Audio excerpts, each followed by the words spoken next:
Welcome, Deep Divers. Glad to have you all with us again. We're coming to you right here from the peaceful hills of Overton County, Tennessee. Today, we're going to delve into something that, well, it touches every soul, I reckon. Whether you're down on the square in Livingston or enjoying the quiet out by the Cumberland River, we're going to unpack the journey of understanding and hopefully overcoming what folks often call self-hate. It's a powerful thing in a lot of lives, and we want to shed some light on it today. Our main guide for this deep dive is a real insightful book by Cheri Huber called There Is Nothing Wrong With You, Going Beyond Self-Hate. It's helped countless folks see themselves, see their struggles in, well, a whole new light, a more freeing light. Our mission here, like always, is to kind of pull out the core truths, share some maybe surprising ideas, and offer up some wisdom you can actually use. So you can walk away feeling a bit clearer, maybe more hopeful, and ready to find some real peace inside. Yeah, and what's really fascinating about this book, I think, is how it cuts right to the heart of, well, human suffering, really. It shows it not as some, inherent flaw in who we are, something broken from the start, but more like a pattern we've learned, something picked up along the way. And it really encourages us to look inward, to our true nature, or maybe what the good Lord gave us to begin with, for the answers that, well, they might have been there all along, just kind of hidden. Okay, let's dig into that. The book starts right off with something powerful, a statement that might just make you pause and take a breath. It says, regardless of what you were taught to believe, there's nothing wrong with you. Now, ain't that something? Just sit with that for a second. It really is something. And the book makes it real clear. This self-hate business, it's not something we're born carrying. No, sir. It's something we learn. It gets conditioned into us starting way back when we're little kids through what the book calls socialization, or just plain old child rearing. Think about the kind of things kids hear all the time, like, don't do that, or you got to be ashamed, or maybe what in the world's the matter with you? Now, parents might mean well, bless their hearts, but those words, they can sink in deep for a little one. Yeah, because a child can't really understand all the pressures their folks are under. Exactly. They can't grasp all that grown-up stuff, so the child kind of figures it out in the only way they can. They conclude, well, there must be something wrong with me. Yeah. That's why they're treating me this way. It's got to be my fault. It's like a survival thing, trying to make sense of it all. And right there, that's where self-hate gets its start. Wow. So it's a misunderstanding, really. In a big way, yeah. And then, to make matters worse, this kind of internal critic pops up. The book calls it the judge, like a little judge sitting on your shoulder. And this ain't just, negative thoughts floating by. It's like a deep pattern in our minds trying to keep us perfect to survive, always looking for faults. And that just keeps the self-hate going. Always finding fault. Yeah. I know that voice. But if you connect this back, it means this feeling of being flawed. It ain't the fundamental truth of who you are. It's just this pattern laid on top. Our original being, our true nature, what we were when God made us. That's actually good. It's complete right from the start. Okay, hold on. So if our original being, our true self, is already good and complete, then this whole journey isn't about trying to become some different, better person. That's exactly it. It's more like unlearning. Shedding all the stuff we picked up that ain't really us. It's not about adding something new. It's about getting back to what was already there. Getting back. Okay, I like that. That's the big shift in how the book looks at it. Powerful stuff. And that leads right into something else I found really interesting. The book says self-hate isn't a what. Like, it's not a thing you are. It's a how. A process that's just running inside. Like an endless recorded loop of conditioning, it calls it. It just keeps playing. Think about worrying, for example. Worrying itself is the how, the process, right? The things you worry about, money, kids, whatever, those are the whats. But the self-hate, that feeling, that's the background process, just going and going. And that constant how, that process, it connects right to what the book calls egocentricity, which sounds kind of academic maybe, but it just means this illusion that we're separate, separate from everything, from God, from each other, even from ourselves, really. Like we're just this little island all alone. Yeah. And that illusion, that feeling of being separate, it makes us focused on just survival at any cost. And the book says something pretty heavy here. It says this egocentricity, this separateness, is basically the same thing as self-hate and misery. It's not just being selfish. It's like a fundamental mistake in seeing how we fit into the big picture, Always trying to protect this little separate self. Always looking for what's wrong. And that explains why you see it pop up in so many ways in life. Like self-sabotage. You ever feel like you kind of trip yourself up right when things are going good? Oh, yeah. Definitely. We're always taking the blame, but shaving off any credit when something goes right, Hmm. or maybe blaming everybody else, Yeah. which the book says is just self-hate pointed outward. Right. Projecting it. Holding on to grudges forever, replaying hurts, Hmm. or even just finding it hard to take a compliment, Someone Yeah. says something nice and you just brush it off. Yeah. Or receive a gift. It feels uncomfortable sometimes. Exactly. It's like this inner system just won't let the good stuff land. And there's this great analogy in the book for that. It calls it the insufficient funds rule, like an internal bank account. Hmm. You're always trying to earn and earn and earn points by being good, doing what you think you're supposed to do, trying to deposit into the bank. Right, trying to build up credit. But the bank of self-hate, it never gives you any payback. It just keeps saying, nope, insufficient funds. You haven't earned nearly enough yet. Oh, man. That hits home. So you just keep striving and striving, but you never feel like you get the reward. You just feel unworthy or like you're working so hard for nothing. That endless striving, that feeling of never enough, Mm. it feeds right into another pattern the book talks about, doesn't it? The battering cycle. Mhm. Can you kind of walk us through that one? Sure. It's a cycle you see all the time, really. Might be inside your head, might play out in your actions. It starts with stress building up, just pressure, tension. Then you reach for something to cope. Could be anything, really. Maybe food, maybe shopping, maybe something more serious like drink or yelling at somebody. Something to just relieve the pressure for a minute. Exactly. It gives you this temporary relief, like a little reward. But then, almost right away, boom, guilt comes crashing down. Shame. Oh, yeah. The what have I done feeling. Right. And then comes the decision, I'm going to be perfect now. I'm never going to do that again. Going to get myself together. The resolution. But the pressure of trying to be perfect, that just builds up more stress. And before you know it, you're right back where you started, reaching for that coping thing again. Round and round it goes. Like with food, maybe. Eat because you're stressed. Feel good for a second, then feel awful, swear it off, get stressed about being perfect, and then you eat again. Precisely. It's a real tough loop to break, a truly vicious cycle. And all through this, you've got those voices in your head going. The book's pretty clear, though. It says these voices, this ain't some disorder necessarily. It's just a nearly endless stream of thoughts, judgments, ideas, criticisms, and opinions. Just mental chatter. Yeah, just the mind doing its thing. But it raises a big question, doesn't it? Mm-hmm. How do you deal with them? Especially when they sound so convincing. Sometimes they even sound like they're trying to help you. That's the tricky part. But the book gives a really clear, simple rule. It's powerful. It says, anytime a voice is talking to you that is not talking with love and compassion, don't believe it, period. Don't believe it. Just dismiss it. Don't give it your energy. Don't buy into it. Because these voices, they can sound real mean, like you're pathetic or whatever. But sometimes they're sneakier. Like, oh, it was really stupid of me to say that back there. Sounds kind of helpful, like self-correction, right? Yeah, sounds reasonable. But the book says the underlying intent, the real goal of those voices, even the sneaky ones, is always the same. Keep you trapped. Keep you believing something's wrong with you. Keep that self-hate engine running. So you got to listen to the tone, the feeling behind the thought, not just the words. Exactly. Does it feel loving, compassionate, or does it feel critical, harsh, judging?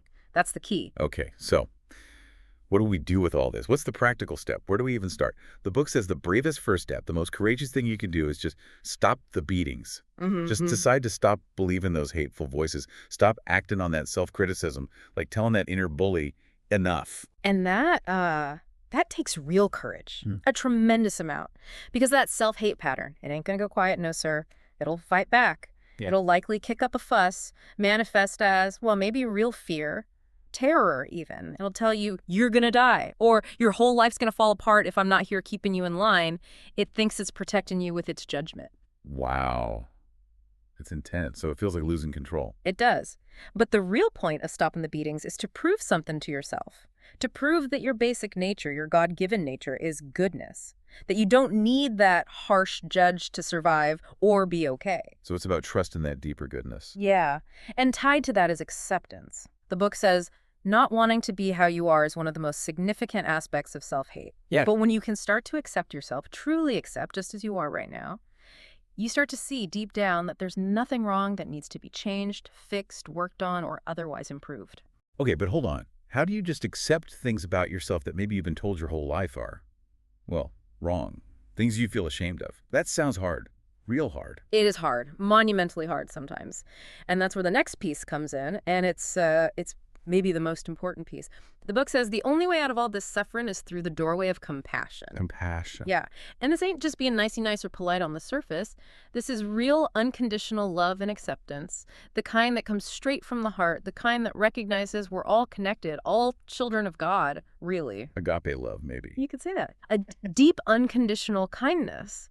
And it's a love that needs to be strongest exactly when things feel the worst, when those flaws seem biggest. The book says it plain. When self-hate is strongest, compassion is most needed. It's like the antidote. It disarms that inner critic like nothing else. Okay, so compassion is the key.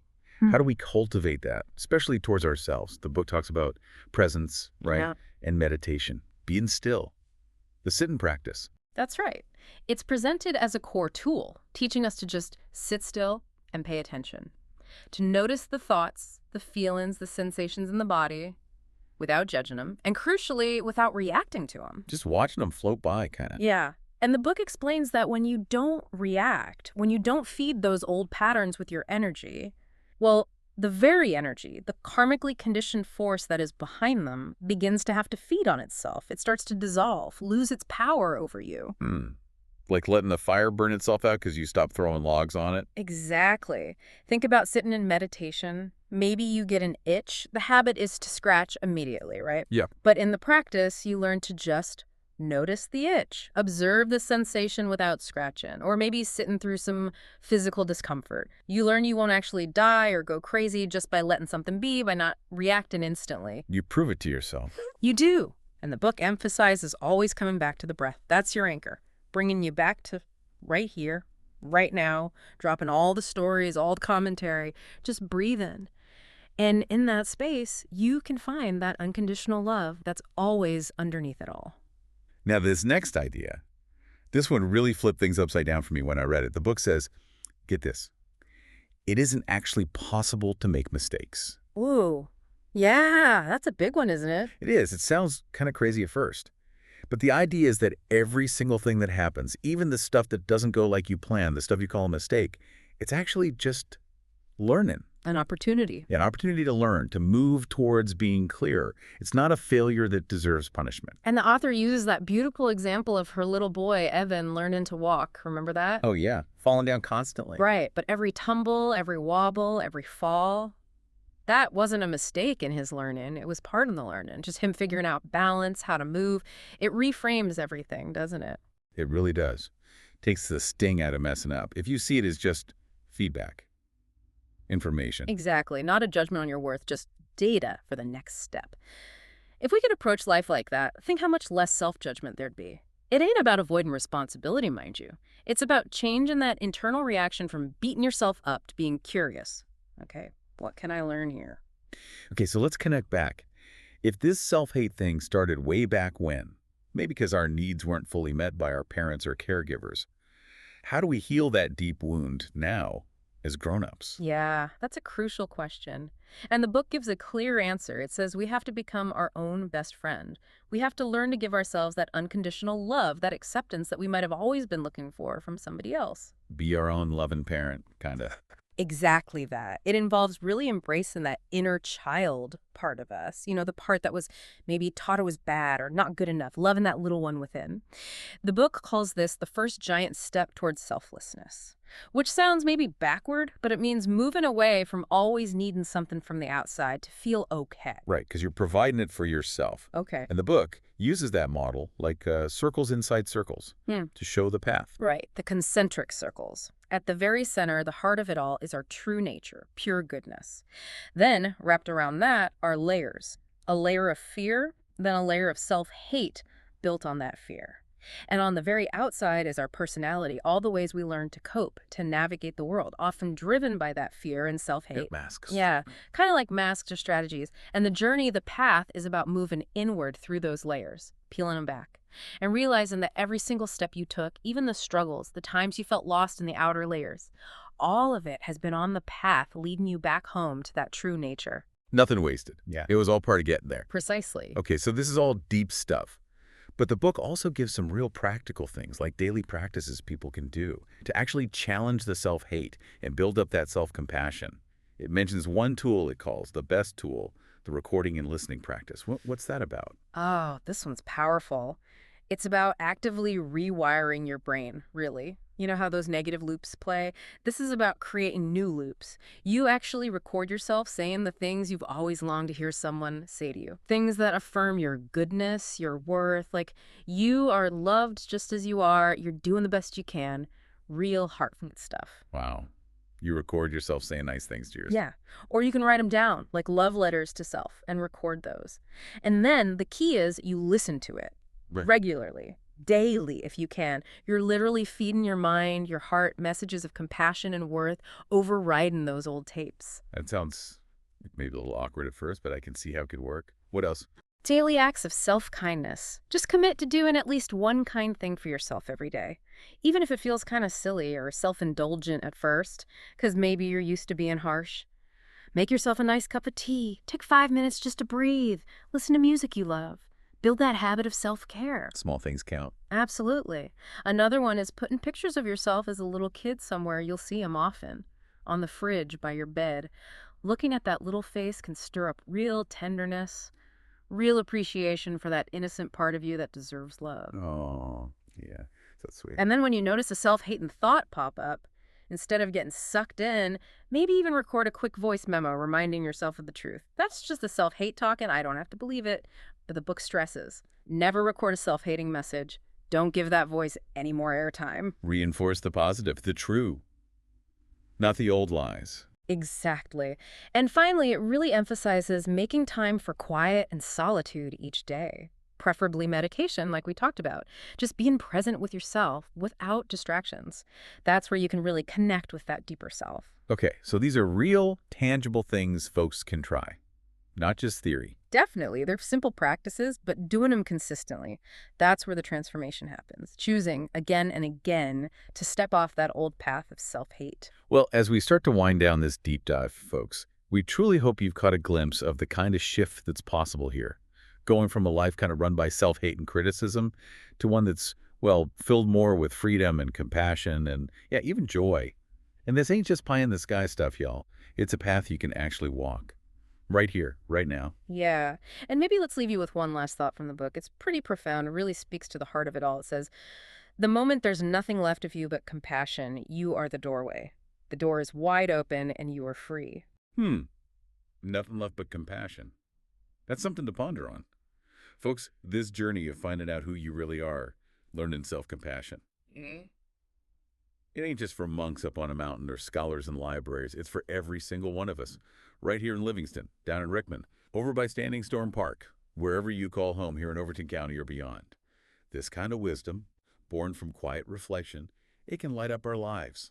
It can help us be the loving neighbors, the kind souls, the children of God we're truly meant to be.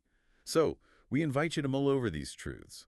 And hey, if this deep dive resonated with your spirit today, if it sparked something in you, maybe consider hitting that like button down below. Share your thoughts in the comments. We love hearing from y'all. And be sure to subscribe so you don't miss the next time we dig into something meaningful. Amen to that. And now, as we close out our time together, let's just offer up a heartfelt prayer. A prayer for all humanity. That each one of us might find the courage, Lord, to turn away from those shadows of self-judgment and step into the boundless light of your compassion for ourselves and, just as importantly, for one another.